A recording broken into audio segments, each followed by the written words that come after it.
everybody, and welcome to another edition of Joe's Rod Shop Podcast. I'm your host, Joe Van Sale.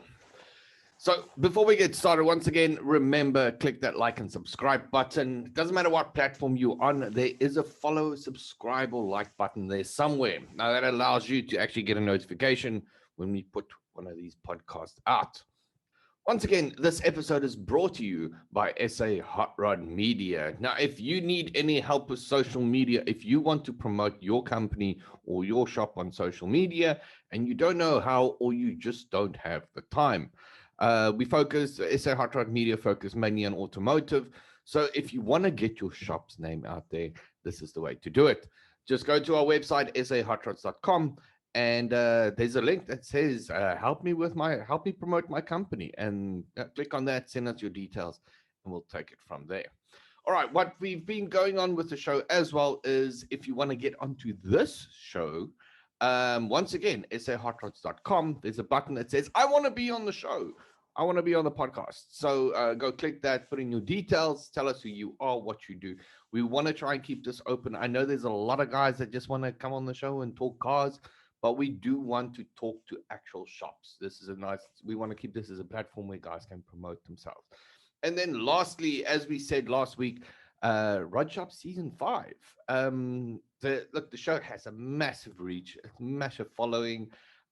It is the place if you in the car building industry and you want to get your name out there. All the shops that actually have been on the show are coming back again, because they get such a massive feedback. So all that information's on sahotrods.com. Just go check out the website and send us details from there. Send us a WhatsApp, send us a link, do something. Just get to us. Okay. Once again, like you guys would have heard a few weeks ago, Win My Ride is back. Now, if you want to enter that competition, you have to go to pockettv.mobi. Every day you're on Pocket TV watching cool content, you get an entry for the E30, and go check out the Facebook page, Win My Ride, and see the progress on how that car is coming together. You'll see we're busy fixing things and making new things. It's going to be cool. All right, so go out, check it out. Now, today's show, we are talking to Brandon. Now, Brandon is the executive producer, I think it is. He's just like one of the head guys of Ignition TV. South Africa's favorite motoring, well, not just favorite, only motoring channel. He's a cool guy. He's been in the industry for long. I've known him for years already because we've been working together. It's great conversation. Yes, Brandon. And we are live with Mr. Brandon. How are you doing, bro? I'm good, Joe. Thanks for having me, man. It's been a while. Yeah, you and I actually speak on the phone so much, but and in actual fact, I think we've only met face to face twice, and this is in 10 years, if I'm not mistaken. Yeah, it was when I first started. Yeah, that's right. So just do it in a thing for us. Tell people quickly who you are and what you do. So for those who don't know me, my name is Brandon Maary, and I am the executive producer for Ignition TV. So basically, I head up the channel and oversee basically everything that goes on air. So if you don't like the show that's on, you can phone him and yell at him, basically. Yeah. Dude, but you're quite a young guy. That's quite a good position to be in at your age. But you how long have you been with Ignition now? So I started there in 2012. So started as a production assistant and pushed my way through different departments. So production assistant, then production manager, then a bit of junior producing, series producing. And in 2018, I was afforded the opportunity to become the EP. Very grateful, very grateful. And so we've spoken to motoring journalists and stuff on the show, but you're on the other side because you're on the TV side of it. Ignition is the only channel dedicated to the motoring industry. And you guys have lot sitting on your shoulders, because I mean that's like a big responsibility because everybody looks towards you guys. Am I right? Yeah. Yeah, 100%. And, they're always trying to compare you to other international motoring platforms. So, yeah, it's a lot of pressure, definitely. And people don't understand that the international motoring platforms lunch money budget is probably bigger than what Ignition's budget is. Let's not go there. But yeah, it's tough. I mean, it's very tough. No, but you guys are doing. Look, you guys have been working well. I mean, the channel's got a huge following, but how is? Let's start there. How is the channel doing? I mean, from a motoring perspective, have you guys at least seen some good growth over the last few years? Yeah, 100%. I mean, when I first started, Joe, I think you'd remember Ignition was actually just on the weekends only. Yeah, that's when I started with you guys. Yeah. Midnight Friday up until midnight Sunday. And then we eventually went 24/7. So the moment we went 24/7, that was a big jump in viewership. But now, especially recently with lockdown actually worked in our favor. So we saw a huge spike in viewership during lockdown. More people at home, more people working, watching TV. So our viewership now is sitting around about 3.2 million viewers for the month. That's not bad, eh? That's not bad. So it's doing pretty well. I'm listening to it now. I know what Rod Shop's numbers are. Now I'm thinking of how much work I need to do to try and make sure that I'm at least getting to because I'm like at a third of that at the moment. I need to pump those numbers, baby. We'll promo it more. But now, dude, you see, 10 years, that's a very long career. I mean, and the working with the channel, I mean, this has got you all over the place. I mean, we used photos from you from SEMA and all this type of stuff as well. How is the traveling and stuff that comes with it? Yeah, when I used to just purely produce, there was lots of traveling involved. I used to produce a show called Petrolheads. And that was with us, traveling around the country, covering different motoring events, everything from down in Cape Town to State of Stance in Durban. So I really enjoyed that. Unfortunately, stepping up into the EP position, you don't get to do a lot of traveling anymore.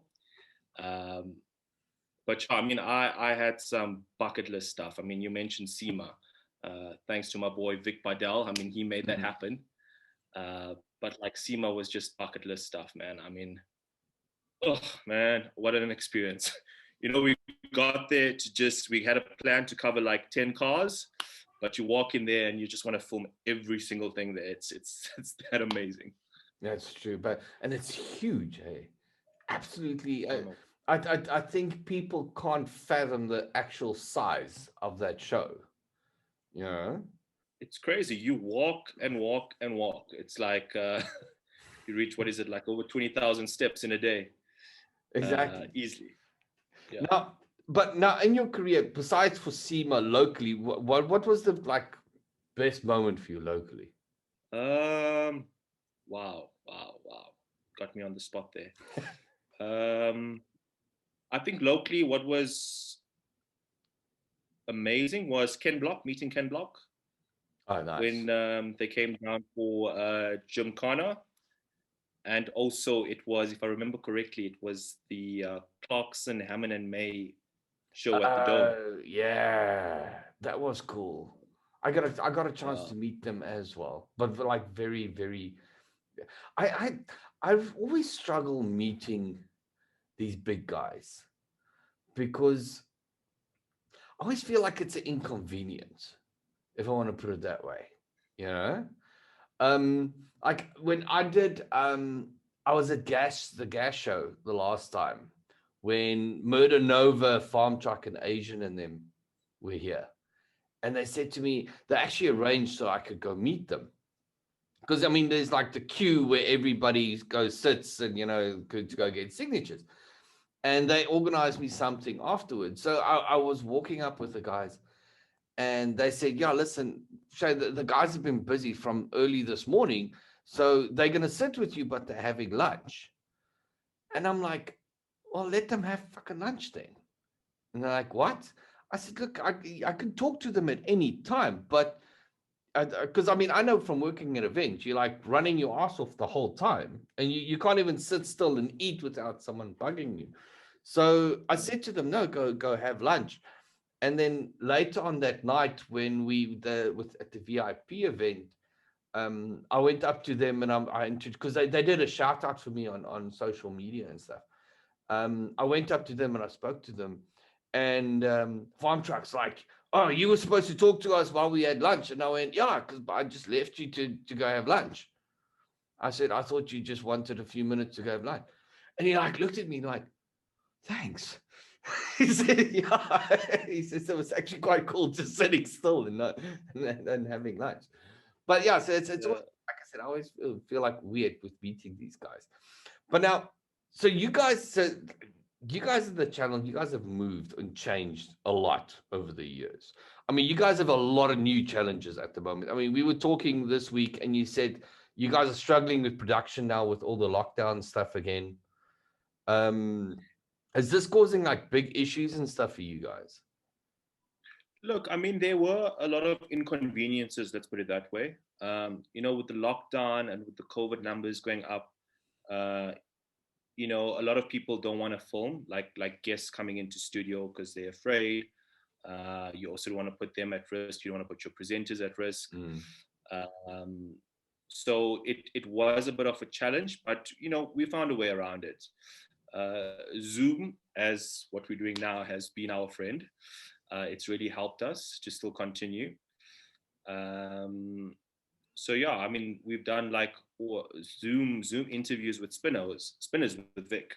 Yeah, the guys still walking around their car, still showed us the car, and we've managed to make some nice content. And the other nice thing is with the car reviews, because it's just the presenter and the car, you're not really putting anyone at risk. yeah. So we could still go ahead and film. But when it comes to like motoring events and all that being canned, we can't film all that content anymore. No, well, there's nothing happening at the moment. That's the most heartbreaking thing of everything. Dude, I just want to go to a motor show.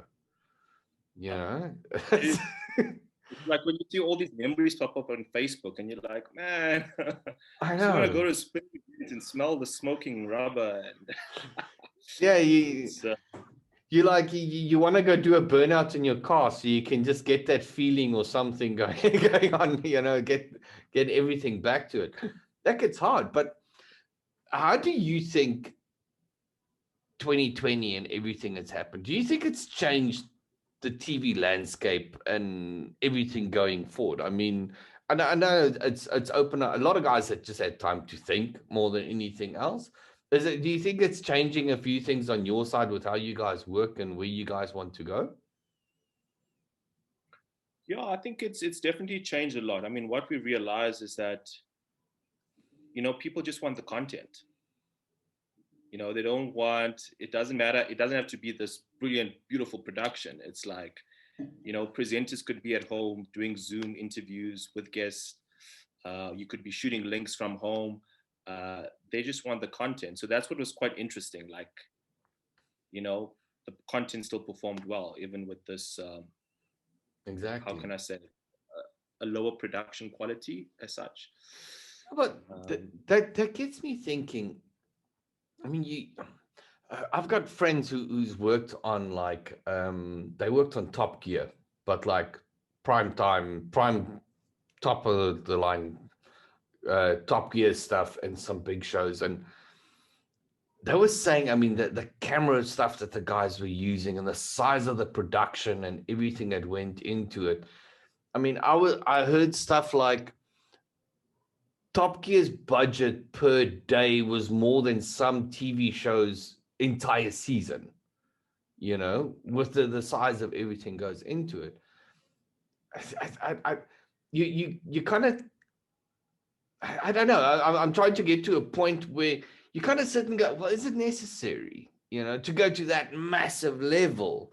Is that because clearly it's the information and what they do that's giving it there. It's not the fact that it's shot in 4K and you can zoom in to count his nose hair and all this type of stuff and the clarity and stuff it goes into.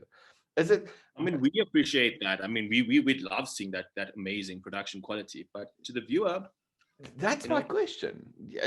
Does the viewer actually sit back and go, holy crap? I mean, I've got a HD smart camera TV, and you watch an old show, and it just looks weird because the quality is so much better. It doesn't have that old school TV feel, if I want to put it that way. You're like, and you can actually see, I mean, you watch 2.5 Men and you can actually see Charlie Sheen aging in every episode, as and you can see the amount of makeup they're wearing and stuff, and it just freaks you out. Like I said, that I don't know. And look, I've spoken to a bunch of guys on the same thing, and I think it did get to a point where it was just absolutely ridiculous with the size of production and everything that was going into it to try and get a show. And it's like the story doesn't matter as long as it looks good, And I think now the story it comes back to the story again, it's completely flipped.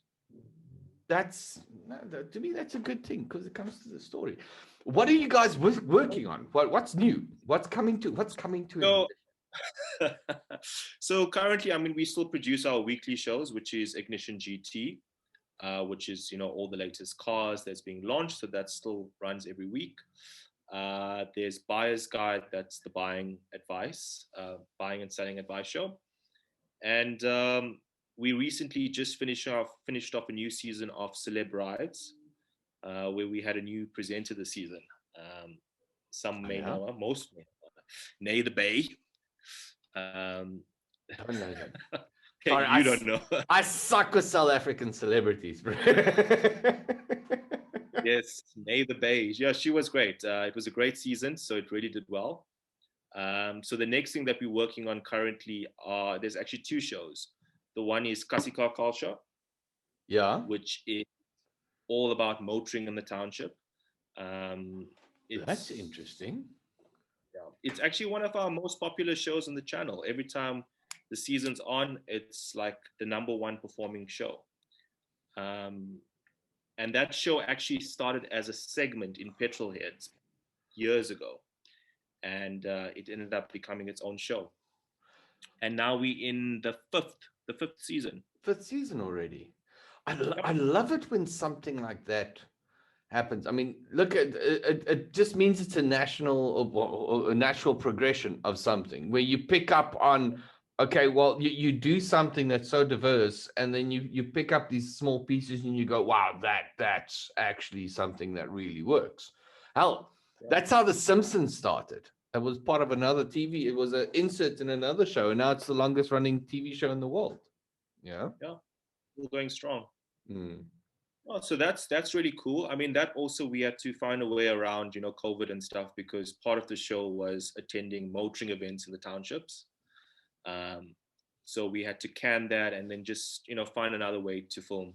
Yeah. So we're focusing on a lot of like car crews and individuals with the new season. Oh yeah, because there wasn't that much. Also, there's quite a new, and there's another segment which we threw in, which is we're calling it Kasi Surprise. Mm-hmm. So it's basically surprising a viewer rocking up to their house in their dream car and then taking them for a motoring experience. Nice. Whether it's like around the track or, so that's quite cool. You have my address for that, don't you? Dude, I declined it for you. Cool. Yeah, so aside from Kasi Car Culture, the other local show that we're doing is Tuned in SA. It's a new season. And I'm sure the viewers will know, it's basically all about modified cars around Mzansi. So your performance modified and your cosmetic modified cars. So we're working on a new season. That's with Vic Badal. And looking forward to getting that on air. We're looking at around September this year. And Kasi is going to be around the end of August. Nice, very nice. And yeah, that's on the local scene. So yeah. And internationally, what new shows can the guys expect internationally? Oh, so internationals, we've got some nice stuff with like with Chip Foose, with overhauling. We've got a new season. Nice. Yeah, very nice show. And then you've got the new seasons of Pitching Rides, which seems to always do well on the channel. Mm. And yeah, and there's some other ones that I can't quite mention yet until the deal is signed. Oh, okay. So it's more stuff in the pipeline. So all they want to say is people stay tuned to the channel to see more. But now I want to find out. Stay tuned. That's the thing. Stay tuned. Stay on the channel. What is, from a viewership perspective, what is like the mixture between like local and international? Are you guys seeing the local shows are getting a lot more feedback or a lot more viewership than what it used to compared to the US stuff or the overseas stuff? How is the ratios between the two? So we're very fortunate that our two local shows, Ignition GT and Buyer's Guide, that comes right at the top. So it's always in the top 3 in terms of viewership. So that's nice to see our local stuff competing there. And then in terms of the international shows that always perform well, it's your Automotive, which is also, it's all the latest cars on the international scene. And that's new episodes every week, so that performs well. And the other one is Rev, which is also, yes. So Rev is one of the German shows, and it also looks at the latest in the motoring industry. So yeah, so it's nice to see the local and those local shows performing right at the top with the international shows. So I've got a big question. And you can't say local stuff that you work on, okay? What is your favorite car TV show of all time? Local or international? Let's do local first. Local. Well, if it's local, you can't pick one of yours that you do, because that doesn't. So let's start with international. What's your favorite? One of mine, then it's not. If it's not one of my local shows, then it's not my favorite. Look, that's interesting. The other local motoring shows that wasn't produced by us, I would say is So You Think You Can Spin. That is pretty cool. That was a dope show. I mean, we ended up buying the show and flighting it on Ignition, but that was really good. I mean, but that show has so much South African flavor. I think that's the reason behind it. You just said it would get the viewership because it's just so close to home. It's all close to, and I laid it out there for you to say Rod Shop, but you didn't fucking mention it at all. But you said not ours. Oh, wait, I said yours, not mine. I have to rephrase this, okay? I thought you meant something that wasn't on Ignition. Oh, okay. It was something on Ignition that was locally produced. That's not mine. Rod Shop. Rod Shop is in the 4th season, guys. Exactly. We are 5 for season 5, and you heard it here first. Now, internationally, what's your favorite show? International. I'm not going to say that one that's done there, but those other guys. Favorite international show. Sure. Not on Ignition or on Ignition? No, it doesn't have to be on Ignition. Just what's your favorite show, dude?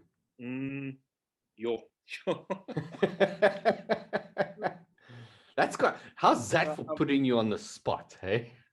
I'm like, geez, which one do you choose? Yeah, that's like me. You can't say what's your favorite. It has to be like a top 5 more than anything else. Yeah. Look, I think what I would say, there was this show that we had that I really enjoyed because it's just lighthearted and hilarious. It's a bit of motoring. It was called Dumbest Stuff on Wheels. Oh, yeah? And it was just like, crazy car accidents or like footage people recorded on their phones. And it was just hilarious. Like I enjoyed that. It's just, it's funny. Well, Funny it's stuff. something you don't have to concentrate. It's just something you watch Yeah. more than anything Yeah. else. You see, to me, the problem with shows is like everything else. Everything evolves. So how faster now it started to where they ended was what's it, chalk and cheese type of thing, you know. I loved Fast and Loud in the beginning when it was these gritty cars and to me towards the end it was all about money and I couldn't stand it anymore. It wasn't what and there's that show on Netflix at the moment, the guy with the dreadlocks, what's it, Rust Valley Restoration. I love it because it's just so gritty and you know, it's not this high-end build with the best of everything. It's just this groundwork that the guys do on it, and I love that part of the show. As soon as they go, and it's great that the guys evolve and everything gets bigger, but then it kind of loses it because it's like, well, it's not, well, we're making a plan anymore. It's like, I'm just going to call George, you know, from this company and they're going to deliver this, you know, not. So to me, so I think with every show, your taste changes over a time period because shows evolve. Look at Rod Shop. I mean, I went from showing the hot rod industry in season 1, building cars and bikes in season 2. That was the worst, stupidest idea I ever did. That was just so stupidly expensive and so many headaches and stuff. Season 3, we started changing the format to start hitting shops. In season 4, we started hitting shops. And season 4, I got a lot of flack because guys said there wasn't enough individual car features in the show. So now I'm working on season 5 and I'm like, okay, now I have to adapt again. But like, you know, the biggest issue we have in South Africa, we've got great ideas and stuff, is to get the budget to make those things happen. Yeah. Yeah. And I think that's what people also need to understand. I mean, you profiled a lot of dealerships and stuff, but I mean, you need them because they're going to be funding your show. Yeah, exactly. You know? And then So guys criticize you for certain things that you do on shows, but they don't understand that you have to do certain things because that's the thing that pays the bill. That's what brings the entire show towards you. And I think you guys have the same thing with Ignition as well. You know, you have to do this, but you have to put the stuff out. So when you watch Ignition and there's an ad running, don't bitch about the ad because the ad is the reason why Ignition is still there. Yeah. look, I mean, we got to also balance it. You know, you can't. We've got to have our editorial integrity also. So Exactly. you know, we can't just have blatant advertising there in the show. So also try them out. do you still have like bunch of ideas of shows and stuff? I mean, if you if you got, you know, if the directors turned around tomorrow and go, that's it, we've got an investor, we've got Amazon is backing us now, they're not going to space, so they've just pumped 100 million in, you can start creating TV shows. I mean, you've got like a lot of stuff still sitting. I've got the PowerPoint presentation. I can share it if I could, but I've got the ideas. It's like big ideas, but as you said, we need the bit. But we're going to try and push. There's some really nice out there concepts. Because, you know, and that's what I like also. It's like, you know, doing it motoring, but with a twist, with an entertainment twist to it. Exactly. And we said this a while back, you know, when guys, when you're creating a TV show, I think the hardest part is the fact that you're a motoring channel. Okay. So you've got the petrol heads' attention, but you kind of need the other people in the room's attention at the same time. And it's like, and I think I've said it on the TV show. When you create a show, you need to make it as informative for the nuts and bolt guy that wants to know exactly how many different color wires was set into the back of the car radio in 1957 and why it was made that way, you know? So you need to have enough information for that guy, but you want to have the person, their partner, or whoever's sitting next to them that enjoys it, that the show is entertaining on that level. That was great about Top Gear. Top Gear had the car part, but it was funny and it was entertaining. Gas Monkey had the same thing, you know. The top shows always have that, is that technical jargon part of it and the entertainment part of it. And guys forget, it's very hard to have that mix the whole time, you know. And I think that's why, our content is a nice mixture. So you have your hardcore shows, which just focuses on motoring. And then you get the more entertainment style shows. And that's helped because, if you look at our viewership, it's like 57% male. Really? And then, 40% female. So there's quite a big female following now on the channel. And previously, I mean, it used to be a predominantly male channel.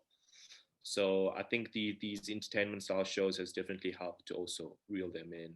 How do you guys feel with the online stuff coming in? Do you feel like all these online platforms and stuff are causing problems for a channel like yourself and where you guys want to go, the Netflix and the Amazons and this type of stuff?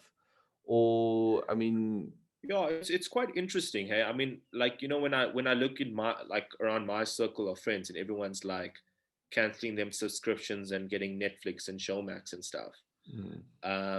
But when you actually look at the DStv subscriber base, it hasn't dropped. It's actually increased. So it's, and also now with us, especially as I mentioned, with lockdown, the viewership has increased.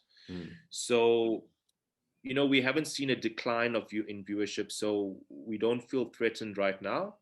But at the same time, in a couple of years' time, people are all going to move to other digital platforms. So you got to be prepared for that. Who Moved My Cheese? Have you ever read the book? Okay. The book is called Who Moved My Cheese. It means that you can't sit all happy in one spot. You have to start looking at what's happening because someone can move your cheese very quickly. Exactly. Yeah. And that's exactly what we're doing. It's like, we're trying to look at what are the other options. Do we start growing a stronger digital following so that if TV has to cave in, then at least you've got a strong digital or online following. So, dude, where you guys, from your side, where you guys going with, with Ignition, and from your side, is there like any new projects and stuff that you can talk about? Yeah, I mean, I think the next step with Ignition is also just to grow our local content. So, over the years, we've produced new seasons. So now the next step is to actually produce new shows. So yeah, unfortunately, there's nothing I can really talk about, but there are brand new motoring shows that we're trying to get off the ground. Are you guys at least open to young people in the market that want to try and get some shows and stuff done, to talk to you guys at least and propose some 100%. Shows and stuff? Yeah, we get a lot of people bringing us shows, and we have if it's great enough, we'll get it on the channel. Nice. If the content's good, if the production quality is great, we can get it on the channel. Yeah, and there's actually been quite a few. Don't expect Discovery money, people. Yeah. But there's been quite a few local petrol heads, young guys who's come to us with some nice ideas. Nice. So, it would be great to see some new stuff coming out. We've always got this perception. It's like when someone else does something in the hot rod industry, you get these friends that walk up to you and go, "Did you see this? Did you see that there's another one?"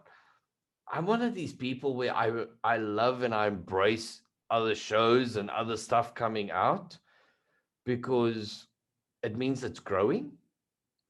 If that makes sense. You don't want to be Yeah. you don't want to be the only one. Okay. Yeah. The more shows there is doing what the guys do means that the industry is growing, that the demand is there and the 100. people are there. Yeah, and I think the problem, yeah, I mean that's a great attitude because especially with our local motoring industry, there's a lot of politics. I know. uh, people are very touchy Yeah. because like they want to claim that was my idea and now someone's copying me. Um, but yeah, I mean that's the only way you're going to grow the industry if there's more people that's interested and have the same passion. That's the only way it's going to grow further.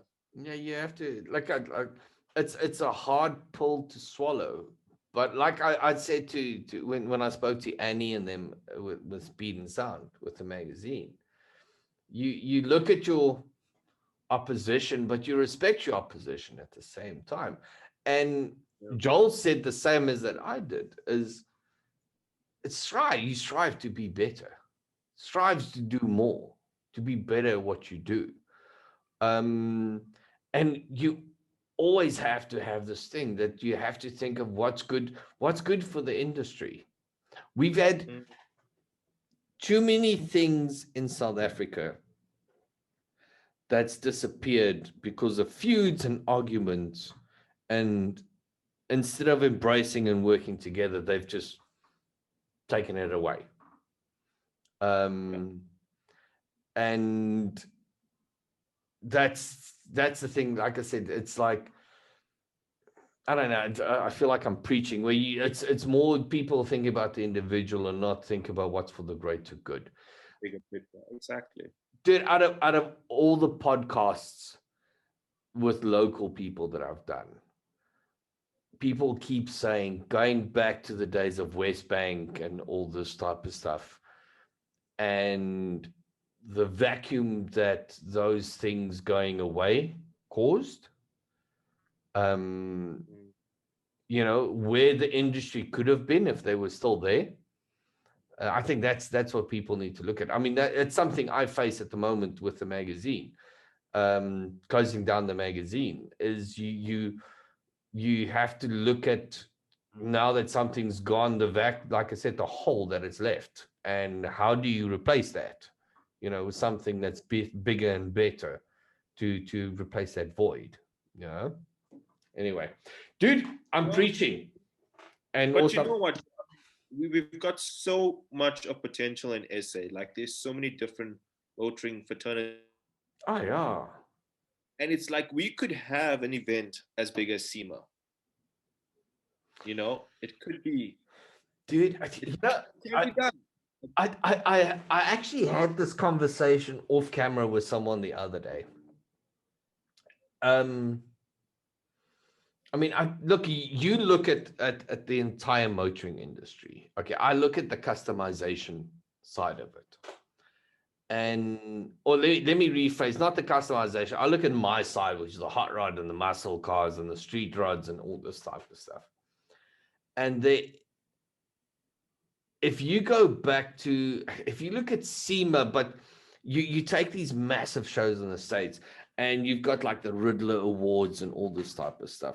You've got these car builders and these car guys that can present at a show and they can get the exposure, because doing on social media is absolutely great and is great for your numbers and stuff, but there's nothing like seeing a car in real life. I mean, you've been to SEMA. I mean, you can tell someone how awesome fucking Ring Brothers car is, but until you've walked around it and you've touched it and seen it you don't understand it. You can't grasp the concept behind it. And we don't have that platform to showcase in South Africa anymore.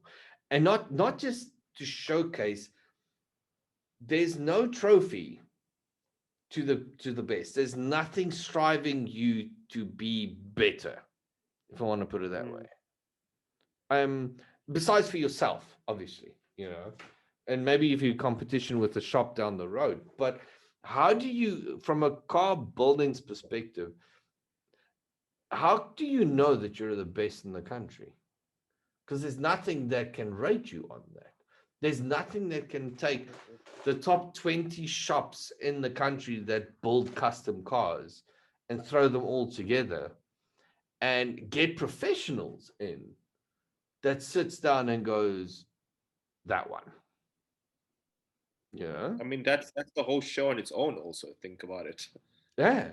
There's nothing, there's no, I mean, and that's what I was saying to someone the other day, that's such a big part that we're actually missing in South Africa. Because look, I've been open with the Street Rod Nationals. To me is a fucking joke. That's not a show that showcases the rodding. It's just chance for guys to get together and drink brandy and coke. And there's no, and if you look, I from the tuner perspective, there is shows that showcase and promote, but there's not like an overall. There's nothing like a big one. There's not like one that you can go, I'm the king. This is me. I've built the best car in South Africa, hands down. I've got the best paint job in South Africa. My work is to the level where I can take it to a SEMA, or any not just SEMA. I can take it to any car show in the world and I can compete. We just don't have that at the moment. There's no scale. There's no judging, or there's no, fuck, I can't think of the word. There's there's no bar that you can set yourself. Yeah. Like to have proper bragging rights that you can be proud of and be like, wow, Exactly. That's this. But before we get too critical, dude, thanks for being on the show, man. This is really awesome. Oh man, thanks for having me. I hope I wasn't too boring. Nah, you're brilliant. Yeah, that's the reason why I'm behind the camera. Good reason. Well, we're going to be talking a lot because we're going to start with season 5 of Run Shop. Can't wait. So yeah, we want to try and get that out by, what do we say, Feb next year. Yeah. So dude, keep up the good work recognition, and just keep those shows rolling, man. Definitely. And you guys need to work on your social media skills. You need to keep people more up to date with all the shit that's coming in. I don't know who's handling that department, but tell them to like up their game. Yeah. It's on the list. It's on the list. Again. Yeah. Look, with TV first, social media is, it'll catch up. Now, if you need help, I know a guy who's got a media company, that actually does that shit for people. It's me. Yeah, we can make it. Well, put it if it means I get discounts on my next show and stuff, yes, he is for free. Okay. We're gonna talk offline. Okay, dude. Thank you so much for being on the show, man. All right. Pleasure. Thank you for having me. All right. Cheers. That was perfect. Sorry, man. Though I wanted to know, like, if, the whole intro, were you happy with that? Yeah, no, the intro stuff is fine. Dude, I sit and I cut out the show's got a big following on YouTube, but because we're shooting on Zoom and it jumps between you and me the whole time, you can actually cut a conversation mid, and it just looks like it's a nice transition between the two. That's what I found. It's actually quite easy. So I can take everything out that we don't want to talk about, because I'm going to cut, because we were talking for hour and a half. So I'm going to try and cut this down to 40 minutes because there's a lot of stuff, obviously, we don't want to get onto camera. Yeah. Especially the whole thing, I think let's mention. So I'm going to let me just stop the recording. Otherwise,